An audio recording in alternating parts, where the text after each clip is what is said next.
اعوذ باللہ من الشیطان الرجیم بسم اللہ الرحمن الرحیم وَإِذْ قَالَ رَبُّكَ لِلْمَلَائِكَةِ إِنِّي جَاعِلٌ فِي الْأَرْضِ خَلِيفَةً قَالُوا أَتَجْعَلُ فِيهَا مَن يُفْسِدُ فِيهَا وَيَسْفِكُ الدِّمَاءَ وَنَحْنُ نُسَبِّحُ بِحَمْدِكَ وَنُقَدِّسُ لَكَ قال انی اعلم ما لا تعلمون۔ سورۃ البقرہ کی آیت نمبر 30، 31 اور 32 کے اندر جو پیغام الہی ہے انسانیت کے نام، اس کا آج ذکر کیا جائے گا۔ یہ اس وقت کی بات ہو رہی ہے کہ جب رب العالمین نے انسان کو پیدا نہیں فرمایا تھا تو اللہ تعالیٰ نے فرشتوں کے سامنے اس بات کا ذکر کیا۔ انسان کی پیدائش کا اللہ تعالیٰ نے ارادہ فرشتوں کے سامنے ظاہر فرمایا۔ اس سے ایک تو رب العالمین کی بے پناہ محبت کا اظہار بھی ہوتا ہے کہ انسان تیرے رب نے تیرا ذکر تب کیا کہ جب لم یکن شیئا مذکورا، دنیا کی محفلوں کے اندر تیرا ذکر تک موجود نہ تھا، تو رب العالمین نے تب بھی تیرا ذکر کیا کہ جب تیرا ذکر ہی نہ تھا۔ اللہ تعالیٰ نے فرشتوں کے سامنے یہ بات کہی کہ انی جاعل فی الارض خلیفہ، کہ میں زمین کے اوپر ایک خلیفہ، ایک نائب بنانا چاہتا ہوں، ایک سکسیسو اتھارٹی بنانے جا رہا ہوں۔ زمین کے اوپر انسان کو میں بنا کر بھیجنے والا ہوں۔ قالوا اتجعل فیہا من یفسد فیہا ویسفک الدماء، تو فرشتوں نے جب یہ سنا کہ رب العالمین ایک زمین کے اوپر سکسیسو اتھارٹی بنانے جا رہا ہے، تو اللہ تعالیٰ سے فرشتوں نے عرض کی کہ اے ہمارے ربا، کیا تو زمین کے اوپر اس کو بنائے گا، اس کو پیدا کرے گا، اس کو بھیجے گا کہ جو زمین کے اندر فساد بپا کرے گا،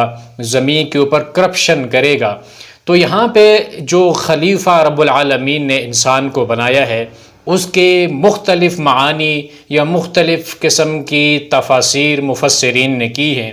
ایک خلیفے کا مطلب یہ ہے کہ رب العالمین نے انسان کو جنوں کا نائب بنا کر دنیا کے اندر بھیجا ہے، اس لیے کہ پہلے جب زمین کے اوپر جنوں کو پیدا کیا گیا، ان کو زمین کے اوپر جگہ دے دی گئی، تو انہوں نے زمین کے اوپر فساد بپا کرنے کی کوشش کی، قتل و غارت انہوں نے زمین کے اوپر پھیلا دیا۔ تو پھر رب العالمین نے فرشتوں کو نازل کر کے ان تمام جنات کو زمین کے اوپر سے بھگا کر زمین کے کناروں کے اوپر، پانیوں والی جگہوں پہ یا مختلف ویران جگہوں کے اوپر دھکیل دیا۔ تو اس کے بعد رب العالمین نے انسان کو دنیا کے اوپر خلیفہ بنایا ہے۔ اب اس آیت کے ظاہری لفظ سے یا ظاہری معانی سے یہ معلوم ہوتا ہے کہ اللہ تعالیٰ نے انسان کو اپنا خلیفہ اور نائب مقرر کیا۔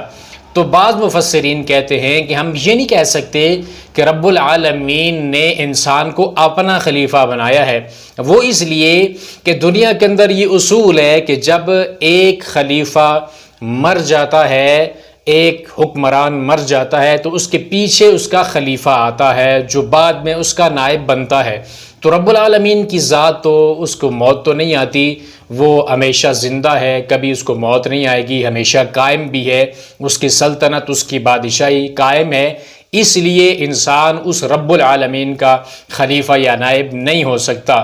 تو کچھ کہتے ہیں ایسی بات نہیں ہے، کہ دنیا کے اندر ایسا بھی ہوتا ہے کہ حکمران، جب کوئی بادشاہ جس کے پاس قوت ہو، سلطنت ہو، تو وہ اپنی موجودگی کے اندر ہی، اپنی سلطنت کے اندر ہی کسی دوسرے انسان کو اپنا خلیفہ یا نائب بنا سکتا ہے، اس کو اتھارٹی دے کر، اس کو پاور دے کر خلیفہ بنا سکتا ہے۔ تو رب العالمین کا اگر انسان کو خلیفہ کہا جائے تو اس کا مطلب یہ ہوگا کہ رب العالمین نے انسان کو جو شریعت دے کے آسمانوں سے نیچے بھیجا ہے، کہ جس کی دلیل اسی سورۃ البقرہ کے اندر رب العالمین نے جب آدم علیہ السلام کے نازل ہونے کا ذکر فرمایا، تو اللہ تعالیٰ نے آدم علیہ السلام کو یہ بھی کہا تھا کہ آپ زمین کے اوپر جا رہے ہو تو میری طرف سے ہدایت آئے گی۔ فمن تبع ہدای فلا خوف علیہم ولا هم یحزنون، تو جس نے بھی میری اس ہدایت کی رہنمائی کی پیروی کی تو وہ خوف اور غم سے بالکل دور رہے گا۔ تو زمین کے اوپر انسان کو خلیفہ بنانے کا مقصد یہ ہے کہ اللہ رب العالمین جو اس کو شریعت دیں گے، جو احکامات دیں گے، اس شریعت کو اس زمین کے اوپر رہ کے انسان اس کا نفاذ کرے گا، اس کے بتائے ہوئے طریقوں کے مطابق، اللہ رب العالمین کے بتائے ہوئے طریقوں کے مطابق وہ زندگی بسر کرے گا۔ جس طرح کہ رب العالمین نے قرآن پاک کے اندر یہ آسمانوں سے اتاری جانے والی امانت کا ذکر کیا کہ انا عرضنا الامانۃ علی السماوات والارض والجبال فابین ان یحملنها، کہ یہ امانت پہلے پہاڑوں کے اوپر، زمین و آسمان کے اوپر بھی پیش کی گئی لیکن انہوں نے لینے سے انکار کیا۔ انسان نے اس امانت کو اٹھایا ہے، اور وہ امانت کیا تھی؟ وہ شریعت و اللہ تعالیٰ کے احکامات ہیں جو اس دنیا کے اوپر رہتے ہوئے انسان نے جس کے اوپر عمل کر کے پریکٹیکلی دکھانا ہے دنیا کو۔ اس لیے انسان کو اللہ تعالیٰ نے خلیفہ، نائب بنا کر اس دنیا کے اوپر بھیجا ہے۔ تو فرشتوں نے آگے سے جو کہا ہے وہ یہ کہا کہ انسان زمین کے اوپر کرپشن کرے گا، فساد کرے گا، تو وہ اس لیے کہ پہلے جن ایسا کام کر چکے تھے، تو رب العالمین نے جب زمین کے اوپر ہی انسان کو خلیفہ بنا کر بھیجنے کا ذکر کیا تو فرشتوں نے شاید اسی وجہ سے کہا ہو کہ زمین کے اوپر انسان بھی جائے گا تو وہ بھی اسی طرح کرپشن کرے گا، زمین کے اوپر فساد کرے گا، وَيَسْفِكُ الدِّمَاءَ، اور خون بہائے گا، قتل کرے گا ایک دوسرے کا، نفرتیں ہوں گی۔ تو اس انسان کو زمین کے اوپر بھیجنے کی حکمت کیا ہے؟ فرشتے اس حکمت کو معلوم کرنے کے لیے رب العالمین سے سوال کر رہے ہیں۔ اس کا ہرگز یہ مطلب نہیں ہے کہ فرشتوں نے اللہ تعالیٰ کے اس کام کے اوپر یا رب العالمین کے اس ارادے کے اوپر اعتراض کیا، بلکہ فرشتے اس کی حکمت کو سمجھنا چاہتے تھے۔ اور فرشتوں نے آگے سے جو دلائل دیے ہیں وہ یہ کہا کہ وَنَحْنُ نُسَبِّحُ بِحَمْدِكَ وَنُقَدِّسُ لَكَ، اے رب اگر عبادت کرنا مقصود ہے، انسان کو زمین کے اوپر بھیجنا، اس لیے زمین کے اوپر نائب اور خلیفہ بنا کر بھیجنا کہ وہ اللہ تیری عبادت کرے گا، تیری تسبیح، تیری حمد بیان کرے گا، تو وہ کام تو ہم اچھے طریقے سے کر رہے ہیں۔ ہم تو اے رب تیری نافرمانی بھی نہیں کرتے، ہر وقت تیری تعریف بھی بیان کرنے والے ہیں اور تیری تقدیس بھی بیان کرنے والے ہیں۔ تو رب العالمین نے فرمایا قال انی اعلم ما لا تعلمون، کہ جو باتیں میں جانتا ہوں وہ آپ نہیں جانتے، جو حکمتیں میں جانتا ہوں وہ آپ نہیں جانتے۔ زمین کے اوپر انسان کو نائب اور خلیفہ بنانے کا جو میرا ارادہ ہے، جو میں رب العالمین نے انسان کو خلیفہ بنا کر دنیا کے اوپر بھیجنا ہے، اس کی حکمتیں صرف میں رب العالمین ہی جانتا ہوں، آپ اس چیز کو جان نہیں سکتے، آپ کو علم میں ایسی بات آ نہیں سکتی۔ تو پھر رب العالمین نے آیت نمبر 31 کے اندر فرمایا وَعَلَّمَ آدَمَ الْأَسْمَاءَ كُلَّهَا، تو اللہ تعالیٰ نے آدم علیہ السلام کو تمام چیزوں کے نام سکھلائے، جو چیزیں بھی زمین کے اوپر ہیں، جن چیزوں کو انسان نے استعمال کرنا تھا ان ساری چیزوں کے نام بتا دیے، ان کے خواص بتا دیے، ان کو استعمال کرنے کے طریقے اللہ تعالیٰ نے بتا دیے، اور انہی کے اوپر انسان، یہ زمین کے اوپر جتنی بھی چیزیں ہیں، تمام علوم کی بنیاد ہی یہی ہے کہ انسان کا جو علم ہے، انسان کی جتنی بھی ریسرچ ہے، سائنس کا جتنا بھی سائنس کی جو فیلڈ ہے، اس کی بنیاد یہی زمین کے اوپر موجودہ چیزیں ہیں۔ کسی بھی چیز کو لے کر وہ اس کے اوپر ریسرچ کرتے ہیں، غور و فکر کرتے ہیں، اور اس سے پھر کسی بھی علم کی بنیاد رکھتے ہیں، اپنی تھیوریز بناتے ہیں، اس کے اوپر پریکٹیکل کرتے ہیں۔ تو رب العالمین نے یہ آدم علیہ السلام کو سارا کچھ سکھا دیا، اور پھر آدم علیہ السلام کی اولاد کی فطرت کے اندر یہ چیز اللہ تعالیٰ نے رکھ دی کہ انسان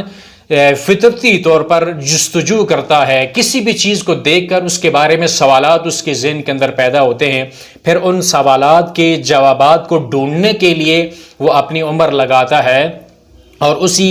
اسی معاملے کے اندر انسان اپنی زندگی کو بسر کرتا ہے۔ جب اللہ تعالیٰ نے آدم علیہ السلام کو ان زمین کے اوپر والی تمام چیزوں کے نام سکھلا دیے، ثم عرضهم علی الملائکہ، پھر اللہ تعالیٰ نے آدم علیہ السلام کو فرشتوں کے سامنے پیش کیا امتحان کی غرض سے، تو اللہ تعالیٰ نے فرمایا فقال انبئونی باسماء ہؤلاء ان کنتم صادقین۔ فرشتوں آپ جو کہتے تھے نا کہ انسان زمین کے اوپر جا کے کرپشن کرے گا، لوگوں کا خون بہائے گا، مرڈر کرے گا، قتل کرے گا، فساد زمین کے اوپر پھیلائے گا، اور پھر تسبیح کے لیے ہم فرشتے بھی ہیں، تو اس انسان کو زمین کے اوپر بھیجنے کی حکمت کیا ہے؟ تو مجھے ایسا کرو کہ ان چیزوں کے نام بتاؤ اگر تم سچے ہو سکتا ہے کہ وہ نام جو رب العالمین نے آدم علیہ السلام کو سکھلائے تھے وہ فرشتوں کو بھی سکھلائے ہوں، لیکن فرشتوں کے اندر وہ قابلیت نہ ہو کہ ان ناموں کو یاد رکھ سکیں یا ان ناموں کے بارے میں بتا سکیں۔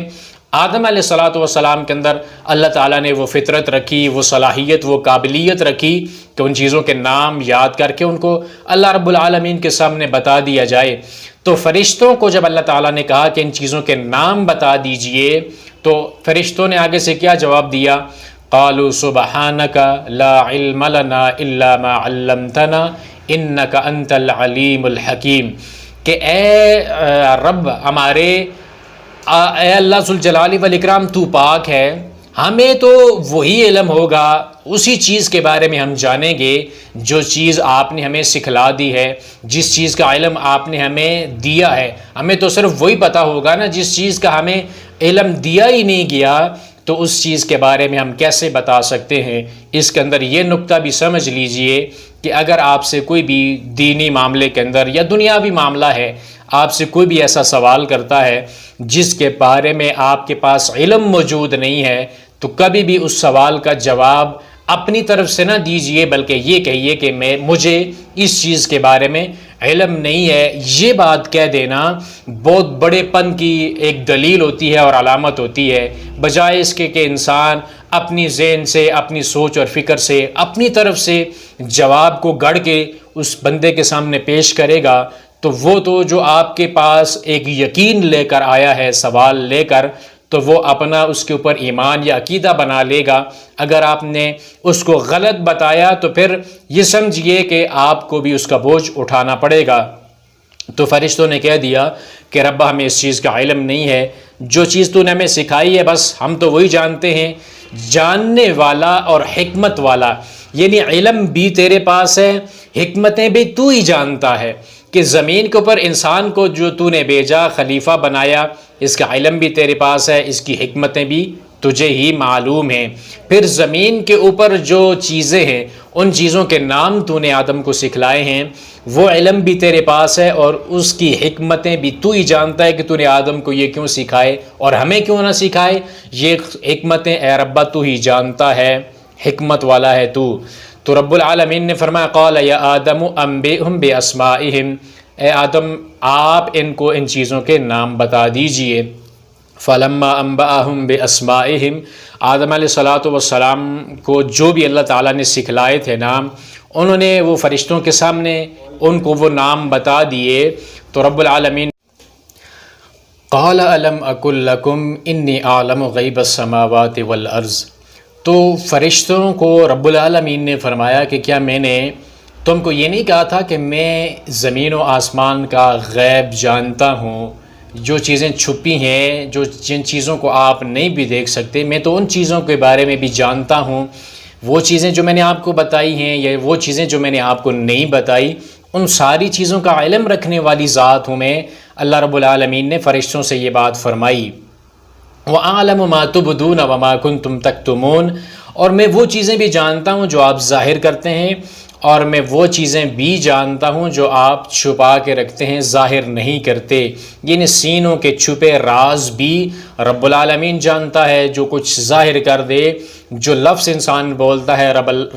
اللہ تعالیٰ ان لفظوں کے بارے میں بھی جانتا ہے، آوازوں کو سنتا ہے، نیتوں کو بھی اللہ رب العالمین جانتا ہے، اور وہ نیتیں جو لفظ نہیں بنی، جو الفاظ بن کے انسان کی زبان کے اوپر نہیں آئے، جو اس نے اپنی زبان سے بولے نہیں، تو رب العالمین ان چیزوں کو بھی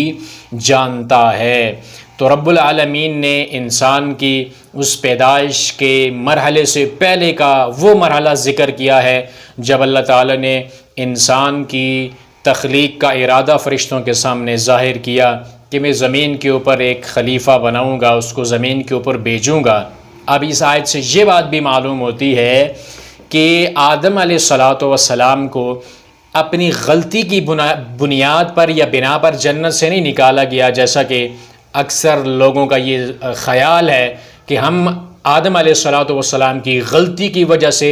دنیا کے اوپر آج بھیج دیے گئے ورنہ ہم جنت کے اندر ہوتے۔ ایسی بات نہیں ہے۔ یہ آیت ہمیں بتاتی ہے کہ رب العالمین نے پہلے سے ہی انسان کو زمین کے لیے بنایا تھا۔ فی الارض خلیفہ، زمین کے اوپر انسان کا بھیجا جانا پہلے سے طے تھا کہ وہ زمین کے اوپر اللہ رب العالمین کے احکامات شریعت کا امپلیمنٹ کرے گا، اس کا پریکٹیکل کرے گا، لوگوں کو وہ کر کے دکھائے گا اپنے بیہیویئر سے، اپنے کریکٹر سے، اپنے کردار سے۔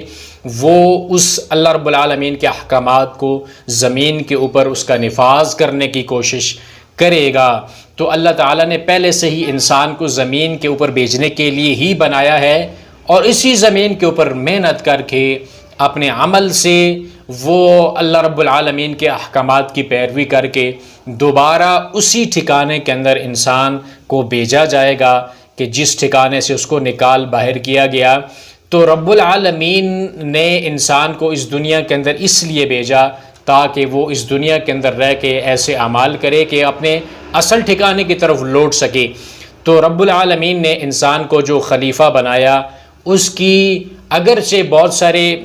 انسان کی فطرت کے اندر فساد بھی ہے، کرپشن بھی ہے، دوسرے انسانوں کے خلاف بغض، حسد اور کینہ بھی ہے، لیکن اس کے باوجود بھی بہت ساری حکمتیں ہیں، بہت سارے رب العالمین نے انسان کی پیدائش کے اندر فوائد بھی رکھے ہیں کہ اللہ تعالیٰ نے اسی زمین کے اوپر اس کائنات کے اندر انبیاء جیسی ہستیوں کو بھی اللہ تعالیٰ نے پیدا فرمایا۔ اولیاء، انبیاء، شہداء، صالحین اسی زمین کے اوپر ہی پیدا ہوتے ہیں اور اسی زمین کے اوپر بستے ہیں۔ تو یہ اللہ رب العالمین کی وہ حکمت تھی جس کا اللہ تعالیٰ نے فرشتوں کے سامنے ذکر کیا۔ فرشتوں نے اپنے علم کے مطابق اس چیز کو سمجھنے کے لیے استفسار کیا کہ اس زمین کے اوپر انسان کو بنانے کی، بھیجنے کی حکمتیں کیا ہیں۔ تو رب العالمین نے ان حکمتوں میں سے کچھ ایک چیز کی جو جھلک تھی وہ پریکٹیکلی اللہ تعالیٰ نے فرشتوں کے سامنے آدم علیہ السلام کو کچھ چیزوں کے زمین کے اوپر جتنی بھی چیزیں ہیں ان کے نام سکھلا کر اللہ تعالیٰ نے اس برتری کو یا اس حکمت کو ظاہر کرنے کی کوشش کی۔ اسی لیے رب العالمین کے فرشتوں نے اللہ تعالیٰ کے علم کا اور اس کی حکمت کا اعتراف کیا کہ رب العالمین اس کائنات کے اندر جتنے بھی نظام چل رہے ہیں وہ رب العالمین کی حکمت کے تقاضے ہیں، اس اللہ تعالیٰ کے علم کے مطابق ہیں۔ کائنات کے اندر کوئی بھی چیز اللہ نے بیکار پیدا نہیں کی۔ تو انسان کو زمین کے اوپر خلیفہ بنانا انسان کے لیے شرف کی بات بھی ہے، اس کی عزت کی بات بھی ہے۔ پھر اللہ تعالیٰ نے انسان کو علم بھی عطا کیا، یہ اس کی عزت کے اندر، رتبے کے اندر، مقام کے اندر مزید اضافہ کرتا ہے۔ لیکن شرط یہ ہے کہ انسان اس علم کا حیا رکھے، اس علم کا پاس رکھے، اور اسی کے مطابق انسان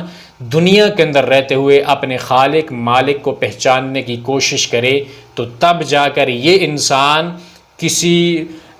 کام کا بنتا ہے، اور پھر اسی انسان کو اللہ تعالیٰ دونوں جہانوں کی کامیابیاں عطا کرتے ہیں۔ اللہ رب العالمین سے دعا ہے کہ اللہ اس قرآن کو ہمارے دل کی بہار بنا دے، اور اس قرآن کے پیغام کو دنیا کے اندر پھیلانے کی اللہ تعالیٰ توفیق عطا فرمائے۔